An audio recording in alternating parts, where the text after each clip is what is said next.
अस्सलाम वालेकुम मेरे समझदार पाकिस्तानियों। मेरा नाम रेहान तारिक है और आप मेरा यूट्यूब चैनल और फेसबुक पेज देख रहे हैं। करोड़ हा दरूद आक़ाए दो जहां नबी मेहरबान मोहम्मद मुस्तफ़ा सल्लल्लाहु अलैहि वसल्लम पर।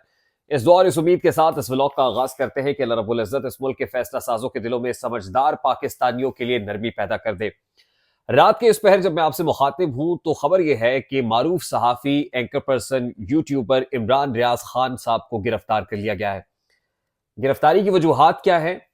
ये बताया जा रहा है कि मजहबी मुनाफरत या मजहबी इंतशार फैलाने के इल्जाम में इमरान रियाज खान को गिरफ्तार किया गया है। गुज़श्ता रात हमने डिटेल्स शेयर की थी जस्टिस काजी फाजीसा की सरबराही में दो रुकनी बेंच की जानिब से दिए गए फैसले से मुतालिक, जो एक कादियानी शहरी को दी गई जमानत का केस था, जिस मुतालिक आज वजाहती प्रेस रिलीज भी सुप्रीम कोर्ट ऑफ पाकिस्तान ने जारी की है। इमरान रियाज खान साहब को पहली बार नहीं बल्कि दूसरी बार गिरफ्तार किया गया है और ऐसे मौके पर गिरफ्तार किया गया जब एफआईए साइबर क्राइम विंग ने कल उन्हें जाती हैसियत में तलब किया हुआ था। इस तमाम तर मामले की डिटेल्स आज के इस व्लॉग में मैं आपके साथ शेयर करूंगा, लेकिन उसके साथ इंपॉर्टेंट चीज यह है कि इमरान खान ने आईएमएफ को जो खत लिखने का फैसला किया है उसने बड़ों को मुश्किल में डाल दिया है। इस्टेब्लिशमेंट खासी मुश्किल में है। इमरान खान इंक्लूसिव गवर्नमेंट बनाने की कोशिश की जा रही थी, लेकिन इमरान खान की जानिब से डील को रद्द किए जाने के बाद पाकिस्तान तहरीक इंसाफ पर क्रैकडाउन का फैसला किया गया। जब यह फैसला हुआ तो काउंटर स्ट्रैटेजी के तौर पर अडयाला जेल में बैठे साबिक वजीर आजम इमरान खान की जानिब से आज ये इंतहाई इकदाम उठाया गया कि हम आईएमएफ को खत लिखेंगे कि जाली हुकूमत है, अवामी मैंडेट नहीं बल्कि रिजेक्टेड, अवाम की तरफ से रिजेक्टेड गवर्नमेंट के साथ आप कोई भी मुआहदा या कोई भी मामला ना करें। अब इसके रेपरकशंस क्या हो सकते हैं ये तो अपनी जगह पर, लेकिन इससे इमरान खान अचीव क्या कर पाएंगे आज के इस व्लॉग में ये डिस्कस करेंगे। मरियम नवाज साहिबा कल लाइकली वजीर आला पंजाब बनने जा रही है, यानी कल स्पीकर, डेप्यूटी स्पीकर, कायदे ईवान और कायदे हिस्ब इख्तिलाफ पंजाब डिसाइड होना है। लेकिन आज की रात पंजाब से पाकिस्तान तहरीक इंसाफ के कामयाब होने वाले उम्मीदवारों पर खासी भारी गुजर रही है और मैसिव लेवल के ऊपर जो ट्रांसफर पोस्टिंग्स है वो भी तैयार कर ली गई है, यानी पंजाब भर के अंदर डीसीज, कमिश्नर्स, आरपीओ, सीसीपीओ तब्दील किए जाएंगे। और अब किसका नाम किस ओहदे के लिए सामने आ रहा है ये डिटेल्स भी आज के इस व्लॉग में आपके सामने रखेंगे। लेकिन उससे पहले मैं इंतहाई अदब से आपसे रिक्वेस्ट करता हूं कि अगर आपने हमारा चैनल सब्सक्राइब नहीं किया है तो चैनल को सब्सक्राइब कर लें। वीडियो पसंद आए तो लाइक और शेयर करना इसलिए मत भूलिएगा कि इससे हमारा मैसेज मैसेज तक पहुंचता है और अगर बेल आइकन प्रेस करेंगे तो ऐसी बहुत सारी वीडियोस आपकी निगाह से गुजरती रहेंगी। मेरे समझदार पाकिस्तानियों, सबसे पहले तो इमरान रियाज खान की गिरफ्तारी पर बात कर लेते हैं। इमरान रियाज की गिरफ्तारी एक ऐसे वक्त पर सामने आई है कि जिस वक्त इमरान रियाज को पहले ही एफआईए साइबर क्राइम विंग ने इस मुकदमे में तलब किया हुआ था कि आपने जस्टिस काजी फायजीसा के खिलाफ मुनज़्ज़म कैंपेन चलाई है, प्रोपेगेंडा किया है, यानी आपने सुप्रीम कोर्ट ऑफ पाकिस्तान के चीफ जस्टिस की तौहीन की है। तो तौहीने काजी फायजीसा के केस में एफआईए साइबर क्राइम विंग ने पहले एक नोटिस भेजा था और मुतादिद सहाफियों को ऐसे नोटिस सर्व किए गए थे।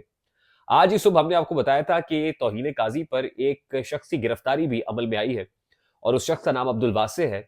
उसको पाकिस्तान तहरीक इंसाफ के साथ लिंक भी किया जा रहा है कि वो पाकिस्तान तहरीक इंसाफ का वोटर सपोर्टर है और उसने काजी फायजीसा के खिलाफ मुनज़्ज़म प्रोपेगेंडा कैंपेन को ट्रिगर किया। बहरकैफ उसको गिरफ्तार कर लिया गया है और कल जो एफआईए साइबर क्राइम विंग ने इमरान रियाज खान साहब को जाती हैसियत में तलब किया हुआ था, ये तो पैरेलल एक मामला है, यकीनन ये भी तौहीन काजी फायजीसा वाला मामला है।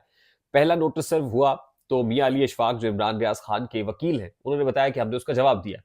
अब दूसरे नोटिस पर भी भरपूर जवाब दिया जाएगा और इमरान रियाज खान की पूरी वकालत होगी।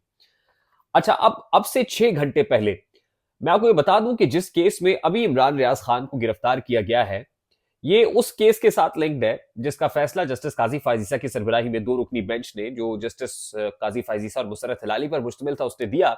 और उसके बाद पूरे मुल्क के अंदर एक प्रोपेगेंडा कह लें आप, जस्टिस काजी फायजीसा अगेंस्ट कैंपेन कह लें, कुछ भी कह लें, लेकिन एक मामला तो है और मामला है एक कादियानी को जमानत देने का। मैंने इस केस की तमाम डिटेल्स तफसीलात गुज़श्ता रोज आपके साथ शेयर कर ली थी।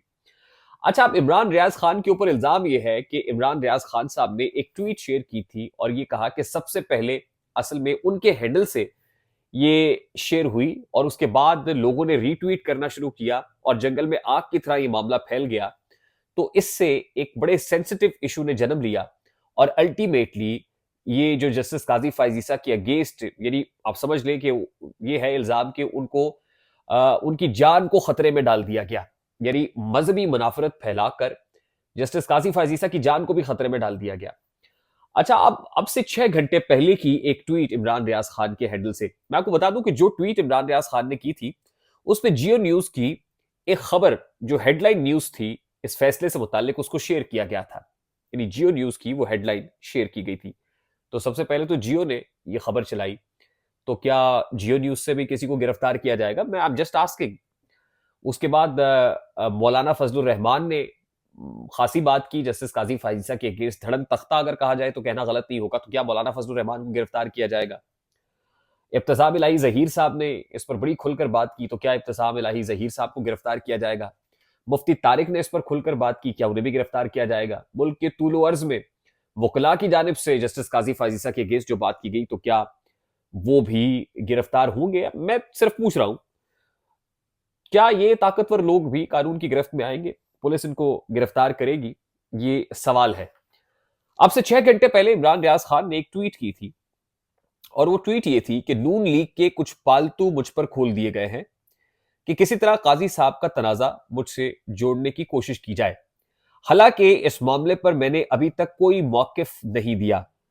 यह हसास मजहबी मामला है, इस पे इस्लामी नजरियाती काउंसिल या उलमाए कराम ही रोशनी डाल सकते हैं। यानी 6 घंटे पहले इमरान रियाज खान ने इस पर अपना मौकिफ वाजे कर दिया। मैंने वो ट्वीट ढूंढने की कोशिश की जिस पे जियो न्यूज का क्लिप शेयर किया गया था। वो ट्वीट मुझे इमरान रियाज खान की टाइमलाइन पर नहीं मिली, गालिबन डिलीट कर दी गई होगी। ताहम मैं फिर ये कहता चलूं कि इस तरह के जो सेंसिटिव इश्यूज होते हैं उस पर यकीनन हम सबको एहतियात करनी चाहिए, तमाम सहाफियों को, तमाम यूट्यूबर्स को, सोशल मीडिया हैंडलर्स को। यकीनन ये बड़े नाजुक मामलात हैं। हमारे यहाँ कुछ ज्यादा सेंसिटिव है कि हम डिबेट भी नहीं कर सकते हैं, बात भी नहीं कर सकते। फैसला आ जाए तो जजमेंट को क्रिटिसाइज कर सकते हैं, ये हमारा इस्तेहकाक है, क्योंकि जजमेंट पब्लिक प्रॉपर्टी होती है। हाँ, लेकिन ये जरूर देखना चाहिए कि किसी जो नौयत का जो इंतशार है, फितना है, वो ना फैल जाए। तो यकीनन इसका ख्याल रखना चाहिए। लेकिन अब क्लैरिफिकेशन भी आ गई है। मुझे इसमें कोई शक नहीं है कि इमरान रियाज खान सच्चा आशिक रसूल भी होगा, इमरान रियाज खान सच्चा मुसलमान भी होगा। इमरान रियाज खान कतन ऐसा सोच भी नहीं सकता कि कोई मजहबी मुनाफरत फैले, इंतशार हो, ऐसा नहीं हो सकता। लेकिन ट्वीट करते हुए हमें यकीनन इसका ख्याल ध्यान रखना चाहिए। खैर, इमरान रियाज खान को एक बार फिर गिरफ्तार कर लिया गया। मेरा ये एक बड़ा इंपॉर्टेंट मामला है।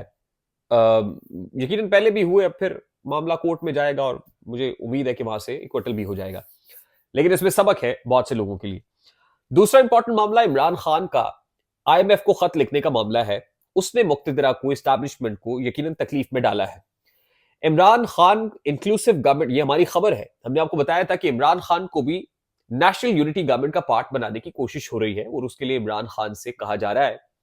लेकिन इमरान खान की तरफ से कुछ कंडीशंस हैं, और वो कंडीशंस जाहिर है उनमें मुल्क भर के अंदर गिरफ्तार कारकुनान की रिहाई का मामला भी था, जो जीती हुई नशस्तें छीनी गई उन नशस्तों की वापसी का मामला भी था। ये डेडलॉक रहा, नहीं हो सका ठीक। फिर हुकूमत बन गई, जैसी तैसी हुकूमत की कोशिश हो रही है, वो आपके सामने है। अब इमरान खान से बदले के तौर पर पूरे मुल्क में क्रैकडाउन। आज इमरान खान को उमर अयूब से, असद कैसर से, बैरिस्टर गौहर से, अली जफर से मिलने की इजाजत नहीं थी। बुशरा बीबी से मुतालिक मामला, यानी अब कुछ प्रेशर, दबाव बढ़ रहा है पूरे मुल्क के अंदर इमरान खान और तहरीक इंसाफ पर। और जब ये हुआ, यानी ये इस तरह का एग्रेशन आया, तो इमरान खान ने ये इंतहाई इकदाम उठा लिया कि मेरे पास अब ये एक ही रास्ता है। ये पहली बार नहीं होगा कि इमरान खान आईएमएफ से मुतालिक खत लिख रहे होंगे, बल्कि इससे पहले भी एक अटेम्प्ट हुई और आपको याद होगा। लेकिन उसके बाद आईएमएफ का वफ्द जब जमान पार्क में इमरान खान से मिलने के लिए गया, तो इमरान खान ने वाज़ेह तौर पर यह कहा कि वो रियासत के लिए आईएमएफ को ये कह रहे हैं कि ये ट्रॉन्च या जो स्टैंड बाय अरेंजमेंट है ये मिलना चाहिए। तो इमरान खान ने अपना जो वोट है वो रियासत के हक में डाला। लेकिन अब की बार इमरान खान ये कह रहे हैं कि ये जो मैंडेट है, जिस पर डाका डाला गया है, ये हुकूमत रिजेक्टेड हुकूमत है। ये ना तो इलेक्टेड है ना सिलेक्टेड है, ये रिजेक्टेड हुकूमत है। तो आप इसके साथ मामला को तय ना करें। और वो कह रहे हैं कि जब लोकल लेवल पे हमारी बात सुनवाई नहीं हो रही, तो हम इंटरनेशनलाइज करेंगे इस इशू को। अब जाहिर है ये जो मैंडेट छीनने वाला मामला है, इसके लिए ट्राइब्यूनल्स हैं, अदालतें हैं, लेकिन देखना यह है कि इंसाफ कहां से मिलेगा, क्योंकि इलेक्शन कमीशन तो इमरान खान को या तहरीक इंसाफ को इस पर खामोश तमाशाई बना हुआ है। चीफ इलेक्शन कमिश्नर तो लबों को सिया हुआ है, वो कोई बात भी नहीं कर रहा है इस सारे मामले के ऊपर। तो इंसाफ कहां से मिलेगा, ये एक बहुत बड़ा सवाल है। अब मैंने आपको बताया कि आने वाली जो मुल्क की सियासत है उसको देखने के लिए हमें अमरीकी सियासत को देखना पड़ेगा, और अमरीका में आम इंतखाबात भी नवंबर के अंदर शेड्यूल्ड है। और जब IMF का वफ्द मुख्तलिफ पॉलिटिकल पार्टी से मिलता है तो यकीनन PTI पॉलिटिकल पार्टी तो है। और अब मैं आपको बताऊं कि PTI को बीइंग पॉलिटिकल पार्टी यानी एग्रेशन के तौर पर इस वक्त जो गम गुस्सा पाया जाता है, बीइंग पॉलिटिकल पार्टी भी डैमेज करने की कोशिश की जाएगी। और उसकी हल्की सी तस्वीर मैं आपके सामने रख दूं कि जो निगरा वजीर इत्तलात है बलूचिस्तान की जान चकजई साहब, उन्होंने एक स्टेटमेंट दिया। वो कहते हैं कि बलूचिस्तान, वो कहते हैं PTI पर मुस्तकिल पाबंदी, कलदम और इमरान खान को गद्दार डिक्लेयर किया जाए। ये जान चकजई कह रहे हैं, निगरा यानी care taker information minister Balochistan के।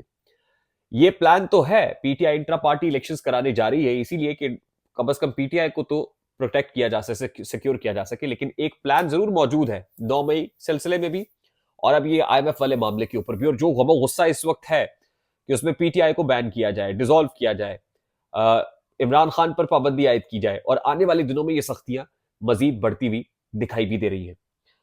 अब शहबाज शरीफ साहब, जिन्होंने क्रिस्टलिना जॉर्जीवा से फ्रांस के अंदर मुलाकात की थी और हाथ मिलाने के लिए मचल रहे थे, बेताब थे, और इसीलिए आग का तारा भी बन गए कि शहबाज शरीफ की बड़ी अंडरस्टैंडिंग हो गई है MD IMF के साथ। तो अब शहबाज शरीफ को प्रॉब्लम जरूर हो जाएगी। IMF को मुल्क को ट्रॉच रिलीज करते हुए भी बहुत प्रॉब्लम होगी। मैं आपको यह बता दूं कि अब ये नाक से लकीरें निकाल कर भी IMF से ट्रॉच लेना मुश्किल हो जाएगा, और अल्टीमेटली हमारे लिए, हम जो सादे पाकिस्तानी है, उनके लिए जीना दोभर होने वाला है। यानी जो खोल कर आंखें मेरे आईना गुफ्तार में आने वाले दौर की धुंधली सी एक तस्वीर देख, ये मामला अब आसानी से, ये घी सीधी उंगली से निकलता हुआ मुझे नजर नहीं आ रहा है। तो एक मुश्किल तो ढल गई है। लास्टली, कल मरियम नवाज साहिबा हल्फ लाइकली हो सकता है, कल इंतखाब तो हो जाएगा मरियम नवाज साहिबा को, और जाहिर है फिर गवर्नर हल्फ लेंगे बतौर वजीर आला पंजाब। लेकिन अभी पाकिस्तान तहरीक इंसाफ ने यह प्लान किया हुआ है कि कल ईवान के अंदर और बाहर एहतजाज होगा। मियां असलम इकबाल उनके वजारत आला के उम्मीदवार हैं। नामजद उम्मीदवार को रोका जा रहा है बावजूद इसके कि उनको कोई इंटरिम बेल मिल गई, राहदारी बेल मिली, जमानत मिली पेशावर हाई कोर्ट से, लेकिन उनको रोका जा रहा है। गिरफ्तार करने की कोशिश भी हुई है, पुलिस भी पहुंची है। यह कहा जा रहा है कि अंदर पाकिस्तान तहरीक इंसाफ के लोग एहतजाज करेंगे और बाहर वो लोग जो PTI के हारे हुए लोग हैं वो असम्बली से, ईवान से बाहर एहतजाज कर रहे होंगे। तो कल दमादम मस्त कलंदर का प्लान है, लेकिन उससे पहले ही क्रैकडाउन शुरू हो गया है। सूबे में पाकिस्तान तहरीक इंसाफ के जीते हुए उम्मीदवारों को पंजाब असम्बली पहुंचने से रोकने की भरपूर तैयारियां की जा रही हैं। अच्छा, एक और मामला भी है कि जो लिस्टें हैं वो भी तैयार कर ली गई हैं। यानी पंजाब में ब्यूरोक्रेसी में उखाड़ पिछाड़ बड़े पैमाने पर होने जा रही है।